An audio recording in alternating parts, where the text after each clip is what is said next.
Continuing our reading in Abraham Hannibal and the Raiders of the Sands by Francis Summers Cox.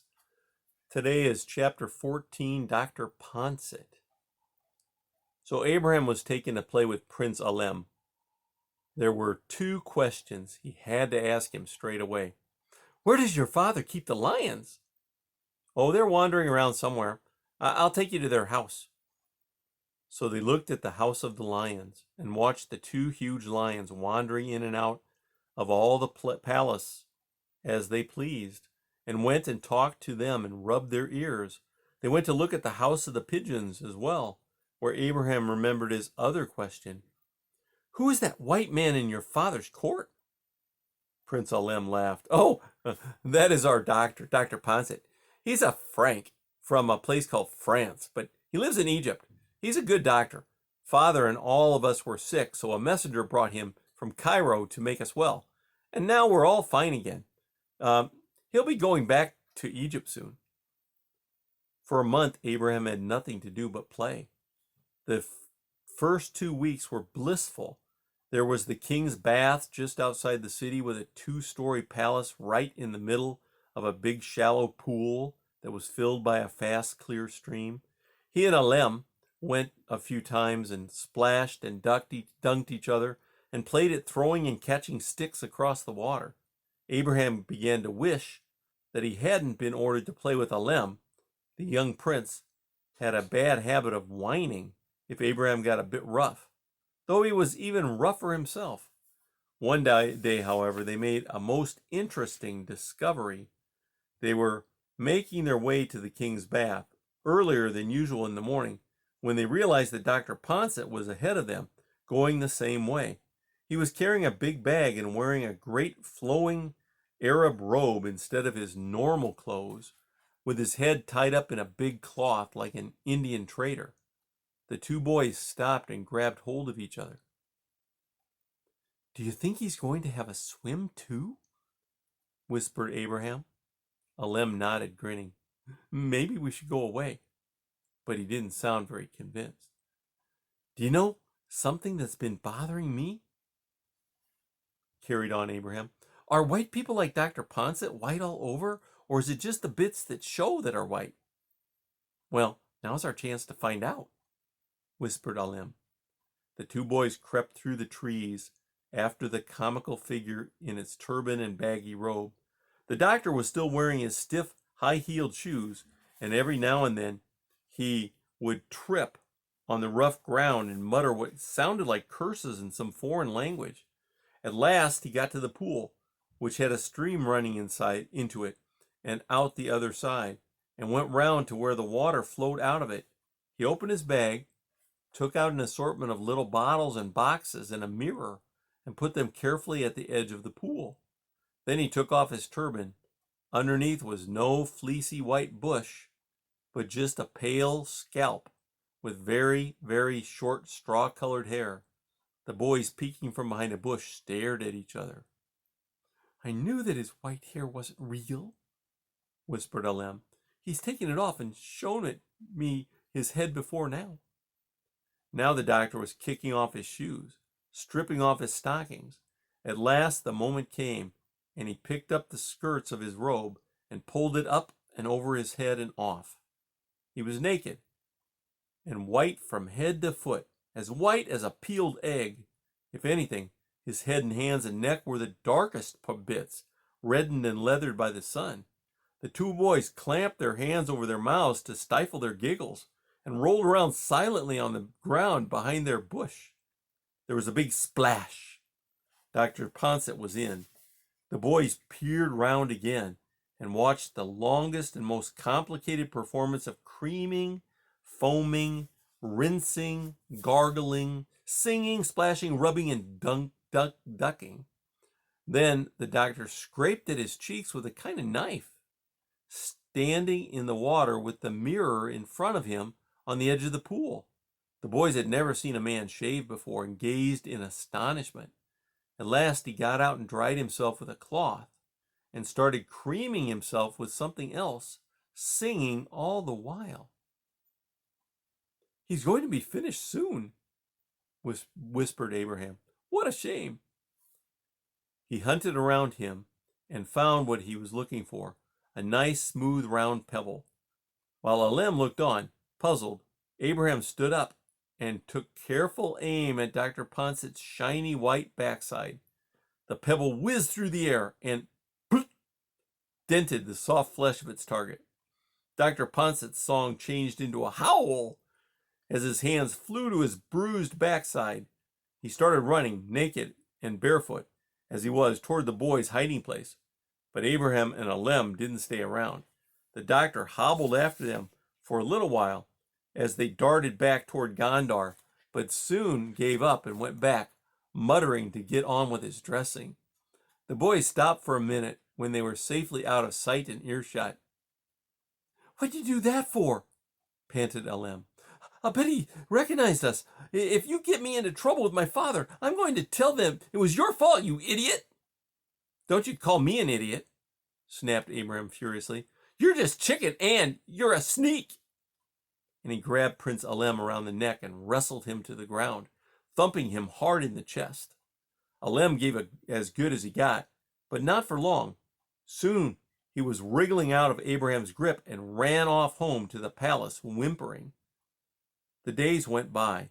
There was plenty for Abraham to do in the royal compound, plenty to explore right up to the roofs of the castles, to what they called balconies, where Abraham himself made himself feel sick by looking down such a distance to the ground.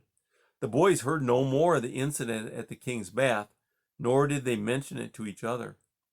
One evening, Abraham climbed up to one of the balconies and got a terrible shock. There was Dr. Ponset, sitting in his normal fancy clothes and big white hair, looking at the sun sinking down toward the mountaintops. Abraham thought of sneaking down the stairs again, but it was too late. The white man had seen him. "Greetings, Abraham," said Ponset in the language of Gondar, but it seemed to be all he could say. They stared at each other in silence. Abraham couldn't get out of his mind the picture of the naked doctor chasing after him and Alem, roaring in fury. Certainly he didn't look angry now. In fact, he looked quite amused. Abraham had a bright idea and asked, "Do you speak Arabic?" The doctor did indeed speak Arabic, and they were soon chatting. "Alem says you're going back to Cairo soon," said Abraham. "Will you be going by camel?" "I am going further than Cairo, my boy, and not by camel, except for one small part of the journey.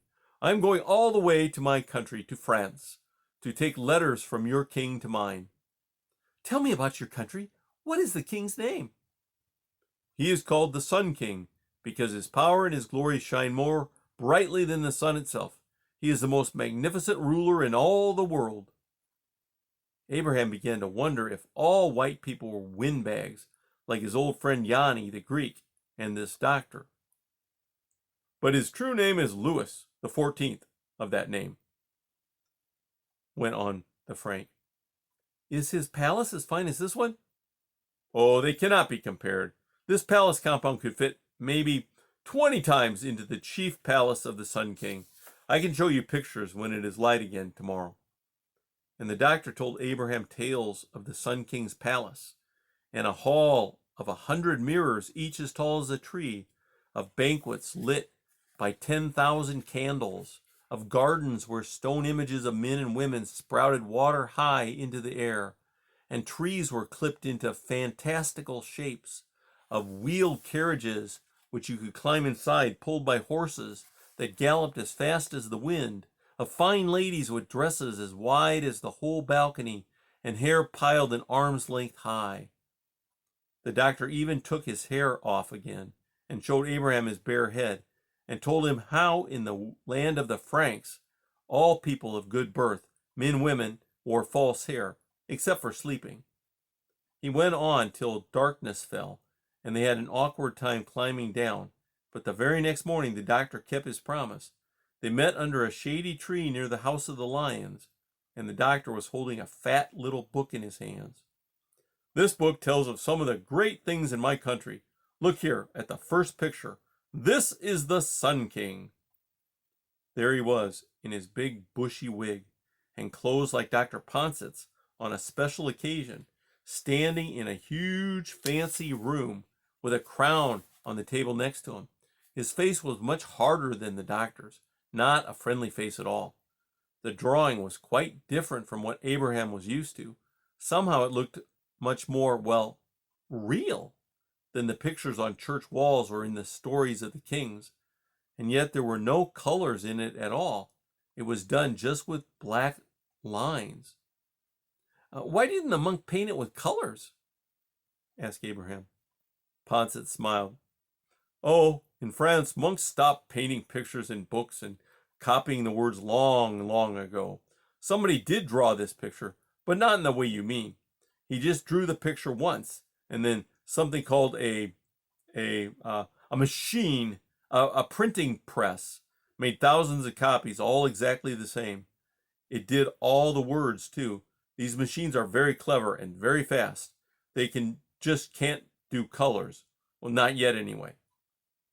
Abraham gaped in amazement. Explain it all over again, please. Everything this time. So Dr. Poncet did, and then they looked at the book. There they were, the fountains, the statues, the mirrors, the carriages, the fine ladies and gentlemen, just as Doctor had described them. Every chapter ended with a little sign, like a flower with a three-pointed petal. What's that thing? Asked Abraham. Oh, that's the lily flower, the sign of France, like the lion that your emperor uses as a sign of Ethiopia. Look, here it is again. Soon Abraham was spotting them all over the pictures in the book, but he soon got tired of that. Tell me more stories about the land of the Franks, and more stories about machines, Dr. Poncet. So there were more tales about the wonders of France, and many more on other days too. And every now and then Abraham felt guilty about throwing that pebble at his new friend's backside. Neither of them ever mentioned the king's bath, and he never could be sure whether the doctor knew it had been him or not. But sometimes he saw a twinkling sort of look in his eyes, and he wondered. But there were other things to do in Gondar too. Almost better than the king's bath was the new church that the emperor was having built on one of the hills near the town, and Abraham could go and watch the painters as they worked, covering every inch of the walls with picture stories. They soon started letting Abraham help mix the paint and get the brushes ready, and even have a go at painting. Soon he was spending part of every day there. The only thing that came near to spoiling the holiday was Prince Alem. There was a chill between the boys now, ever since their fight, and anyway, he was a grumpy kind of boy, always complaining about everything and everybody. So whenever he could, Abraham spent his time with Dr. Poncet and the older boys, or even the princesses. But in any case, everything was about to change forever. That's the end of chapter 14.